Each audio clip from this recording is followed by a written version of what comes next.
Hello বন্ধুরা, good morning. তো এখন বাজে সকাল 7টার মতো। তো এখন থেকে ব্লগটা স্টার্ট করছি। আর কালকে আমাদের এখানে প্রচণ্ড বৃষ্টি হয়েছিল, এত বৃষ্টি হয়েছিল, প্রায় 1.5-2 ঘন্টার ওপরে বৃষ্টি হয়েছে, এত বৃষ্টি হয়েছে। তো এখনও আজকে মেঘলা মেঘলা করে রেখেছে। আর আমি সকালে উঠে কত কাজকর্ম করে নিয়েছি। আর বরমশাই এখনও পরে ঘুমাচ্ছে। চলো তোমাদেরকে দেখায় বরমশাই কী করছে।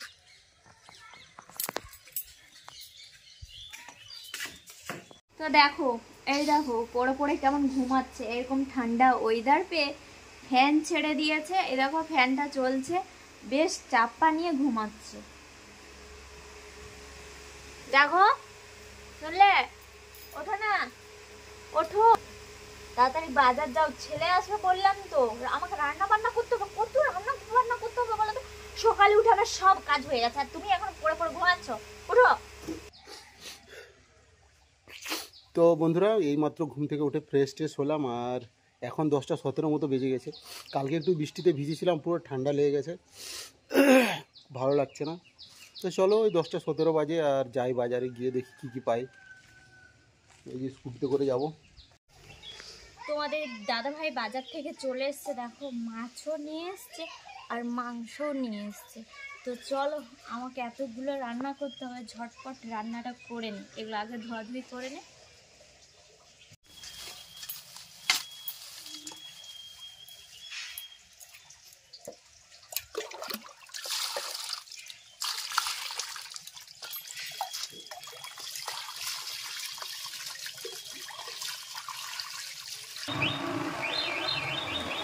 তো আমি চলে এসেছি একদম স্টেশনের পাশে। তো স্টেশনের পাশে এসে আমি ক্যামেরাটা অন করলাম। তো ওই যে দূরে দেখতে পাচ্ছি ঝাড়গ্রাম রেল স্টেশন। তো এক্ষুনি ফোন করেছিলাম, ত্রিশানটা বলছে বাবা আমি নেমে গেছি। তো চলো দেখি কী করছে। ওই যে আমি দেখতে পেয়ে গেছি। তো আমি মাছের ঝোলটা করতে বসিয়ে দিয়েছি, কড়াই টকবক করে আমার ফুটছে। আর ত্রিশান ফোন করেছিল, বলছে মা পাপাকে পাঠাও। আর এখানে আমি একদম এলোমেলো করে নিয়ে বসেছি, কারণ রান্না করছি তো, এই জন্য যখন রান্না করি একটু এলো পাথারি নিয়ে বসে থাকি। তো এই যে কিট্টু কিট্টু, কি এটা? হ্যাঁ, তো এই যে ত্রিশান চলে গেল। ত্রিশান বাবা, মানে পাশের বাড়ি একজন ছেলে আছে, ওর সাথে দেখা হয়েছিল। তো এই যে মা, কিট্টুর মা। আর সামনে সাইকেল স্ট্যান্ডতে ওখানে অ্যাপাচিটা রাখা আছে। তো ভাই গেল, ওটা নিয়ে যাবে। আমি আচ্ছা ঠিক আছে ও মা, আমি একে নিয়ে চলে যাচ্ছি। তো ভাইয়ের সাথে তোমরা আসবে নাকি? হ্যাঁ, তাহলে আসো তুমি আর এই যে কি কিট্টু করে আমার স্কুটি আসো। ভাই তাহলে ওরা যাবে নাকি অ্যাপাচিটায়? ঠিক আছে কিট্টু, চলে। কিট্টু কি খাচ্ছ? কিট্টু কিট্টু কি খাচ্ছ? আমুল কুল, আমুল কুল। হ্যাঁ চলো আসো। তো এই যে ত্রিশান বাবু এসছে। এনে কদিন বেটা স্কুল ছুটি পড়েছে? কদিন স্কুল ছুটি পড়েছে? হ্যাঁ, আর 10 দিন। আর 10 দিন, 11 দিন ছিল। 11 দিন ছিল। স্নান করেছো? না, করব। স্নান করনি, একটু বিশ্রাম কর, শরীরটা ঠান্ডা হোক, তারপরে স্নান করবি, ঠিক আছে? হ্যাঁ, দিয়ে চোখগুলো লাল হয়ে দেখাচ্ছে কেন? বুঝি মেদিনীপুর গেছিলাম। কি বললো ডাক্তার? হ্যাঁ, ডাক্তার কি বললো? আমাকে হেডফোন দিয়ে গান শোনাতেছিল। গান শুনতে? কি বললো? গান শোনাতে কি বললো? শুনতে পেলি কানে? ওই বলছে চুপচাপ আছে। আমি যদি এরকম করি তাহলে বুঝতে পারবে যে আমি শুনতে পাচ্ছি, আর আমি যদি এরকম করি তাহলে ওরা বুঝবে যে আমি শুনতে পাই না। তো একদিন ত্রিশানের পাপা ত্রিশানকে প্রচণ্ড জোরে এই কান পাটায় মেরেছিল। তো সেই দিন থেকে ত্রিশান একটু একটু কানে কম শোনে, এই জন্য মায়ের সাথে ও মেদিনীপুর হসপিটাল গেছিল। তো ডাক্তার ওকে এই বলেছে, ওষুধ দিয়েছে বেটা। আর কি ঠিকঠাক এখন শুনতে পাচ্ছ? হ্যাঁ, ওষুধ নেওয়া হয়নি। মানে সেই দিন কি হয়েছিল জানো তো, মানে বৃষ্টি হচ্ছিল আর কি সব ঘর বানাচ্ছিল। তো ঘর বানাচ্ছিল, ওর পাপা বলছে যা ঘরে যা, ও বলছে না যাবো নি, যা ঘরে যা, না যাবো নি, তর্ক করছিল বাপ বেটায়। তারপরে রেগে তোমাদের দাদাভাই একটা ঠাস করে কাল পাটাই দিয়েছে। তো সেই দিন থেকে একটু কম শোনে।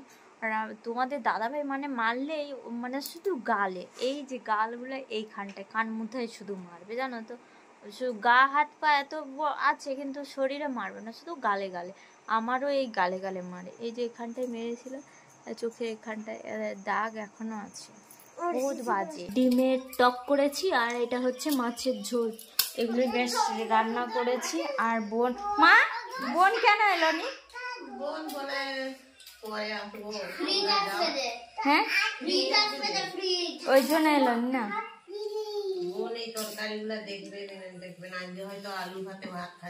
আমাকে বললো আলু ভাতে ডিম ভাতে। আর এটা হচ্ছে কিট্টুর ভাত। তো বাবা মাদেরকে ভাত দিয়ে দিয়েছি আর এখানে কিট্টু মা চিকেনটা রান্না করছে। রান্নাটা আমি করছিলাম, ওকে বললাম তুমি একটু দেখো, আমি বাবা মাকে ভাতটা দিয়ে আসি। তো অনেকটাই দেরি হয়ে গেছে, যে কারণে এই জন্য চিকেনটা দিলাম না, চিকেনটা রাত্রে খেয়ে নেবে। তো আর কি কষা হলো? হয়নি। একটু হলুদ দাও তো, কেমন না কেমন দেখো, কেমন ফেলসা দেখাচ্ছে, একটু দাও তো কম করে।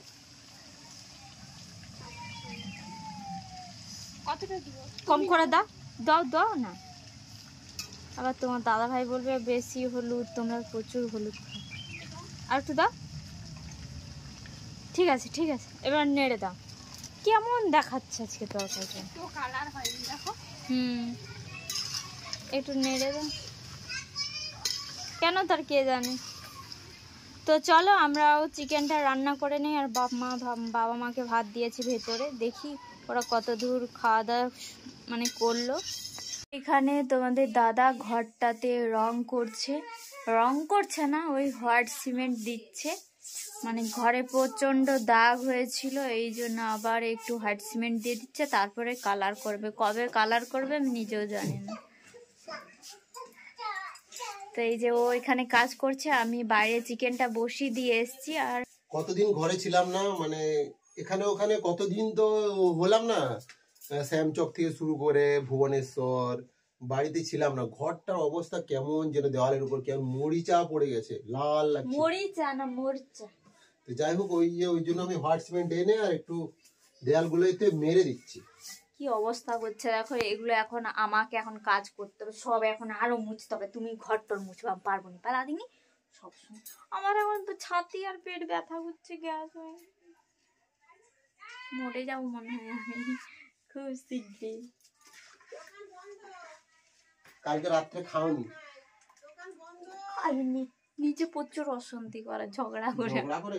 নিজের একটা বাজে রোগ আছে, প্রতিবার হচ্ছে একটা বাজে রোগ আছে, সেটা হচ্ছে না খাওয়া। কোথায় কোথায় কিছু হয়ে গেলে খাবো না, সবার দেখছি, সবারই ওদের মানে কি বলবো, শ্বশুর ঘরে বলা, মানে আমার শ্বশুর বাড়িতেও দেখেছি, কিছু যদি একটা কারো কিছু হয়ে গেছে, মেন হচ্ছে খাবো না, খাওয়া বন্ধ। আমার কোনো খাওয়া দাওয়া, আমি খাওয়ার উপরে আমি রাগ করি না, ঠিক আছে, আমি খেয়ে নেবো, যার সঙ্গে রাগ তার সঙ্গে। আমার রাগের জন্য না, কালকে আমি পাউরুটি খেয়েছিলাম, পাউরুটিটা খেতে প্রচন্ড গ্যাস অ্যাসিডিটি হয়ে গেছে, যেমন এখনো বমি পাচ্ছে। সেরকম আছে একটা কিছু হয়ে গেলে বাপের ঘরের খাবো না, তো খাবারের উপর কেউ জমরা জেলো খাওয়াতে পারে, জমরা জেলো খাওয়াতে পারে না। তুমি চারদিকে রং করা বিরক্ত লেগে মরে আমাকে, শরীর শরীর তো কিছু করতে পারে না, আমাকে মুছে মুছে মরতে হবে, বিরক্ত লেগে। তো এইমাত্র স্নান টান করলাম, আর আজকে বাড়িতে ভীষণ কাজ ছিল, তাই সারাদিনের পরে এইমাত্র একটু বসে বিশ্রাম করছি। সকালে যেহেতু একবার স্নান করেছিলাম, তো আবার এখন স্নান করতে হলো, তার কারণ তোমাদের দাদা এই ঘরের মানে আমাদের যে রুমটা, এই রুমটায় হোয়াইট সিমেন্ট দিচ্ছিল, তাই ঘর দুয়ার সব এলোমেলো হয়েছিল, মেঝেতে হোয়াইট সিমেন্ট পড়ছিল, সেগুলো মোছামুছি করলাম, ঘর দুয়ার গোছ গাছ করলাম, তাই আবার স্নান করতে হলো। আর এখন বাজে 7:09, দেখো এখন বাজে সন্ধ্যে 7:09। তো এইমাত্র আবার স্নান করলাম। আর বাড়িতে সবাই এসছে, মা বাবা কিট্টু মা পাপা তৃষান সবাই এসছে, শুধু বোন এলো না। বোন কেন এলো না তোমাদেরকে একটু বলি। বোনের মানে আমাদের যে জামাই, সেই জামাই হচ্ছে বোনকে ফ্রিজ পাঠাবে, তাই বোন আসতে পারলো না। বোন বলছে ওরা যাক, ওরা কদিন থেকে আসবে, তারপর না হলে আমি পরে যাব। আর ত্রিশানরা তো 2-3 দিনের ট্যুরে এসছে, আর 2-3 দিন পরেই যাবে।